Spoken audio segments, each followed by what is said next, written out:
Mr. President of United States of America, Donald Trump, is always known for his quick-wittedness and a strongest decision-making system.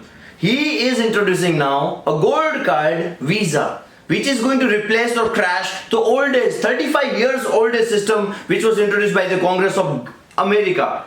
Yes, EB5 visa को crash करके gold card visa लेके आ रहा है. तो what is going to be the impact over the different section of the people and different nationals, वो हमें समझने के लिए we need to understand the differences between these two system, right?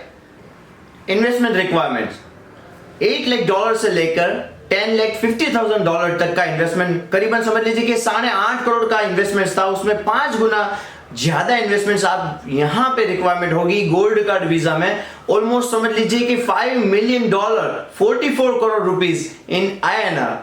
Second difference is path to citizenship. EB5 visa system में क्या था कि immediately permanent residency आपको मिल जाती थी, लेकिन सिटीजनशिप के लिए आपको 5 साल तक वहां पे वेट करनी होती थी. गोल्ड कार्ड वीजा में डायरेक्टली आपको सिटीजनशिप ऑफर की जाती है, तो it is a direct route. The third requirement is a job requirement, wherein in EB5 they need to deploy 10 full-time American workers or citizens, whereas in gold card visa there is no such requirements. Next is processing time. In case of the EB5 visa system, it takes generally 2 to 5 years.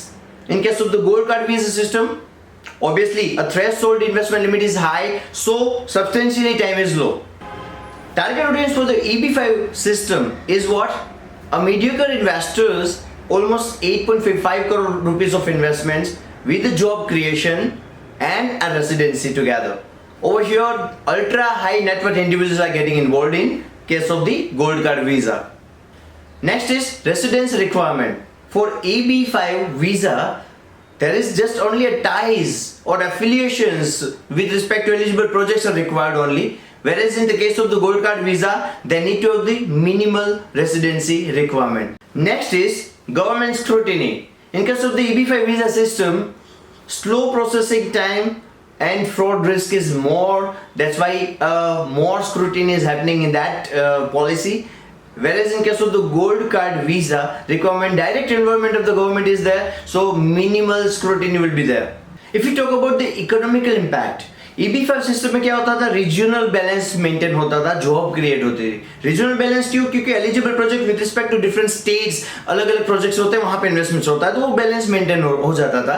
यहाँ पे क्या होता है gold card visa में, वहां पे substantially investments तो आ रहा है, लेकिन जॉब क्रिएट यहाँ पे नहीं हो रही है. There is no mandate as such. People gets involved in that, that's altogether different matter, but there is no mandate with respect to the job requirements or creations, right? So last one is political backlash. EB5 system में क्या होता है कि frequency of scrutiny बहुत कम रहेगी, business visa के base पे उसको एक्सेप्ट किया जा रहा है. दूसरा पॉइंट जो गोल्ड कार्ड वीजा में वो क्या है, बहुत ही कंट्रोवर्शियल है, because it is disfavouring so many section of the people, foreign nationals, those who have been aspiring to get the immigrations और ग्रीन कार्ड और citizenship in USA. Now they won't be getting into it. कौन वो पाएगा? जो ज्यादा investment करेगा उसको ही सिटीजनशिप मिलेगी. This is very controversial. In next video, we are going to look at that what is going to be the impact, which section of people are going to be favored, which section of people are going to be disfavored. तब तक के लिए signing off. See Harshal Sewak from the Harshal Sewak & Company, Chartered Accountant firm and your global consultant. जय हिंद, जय भारत.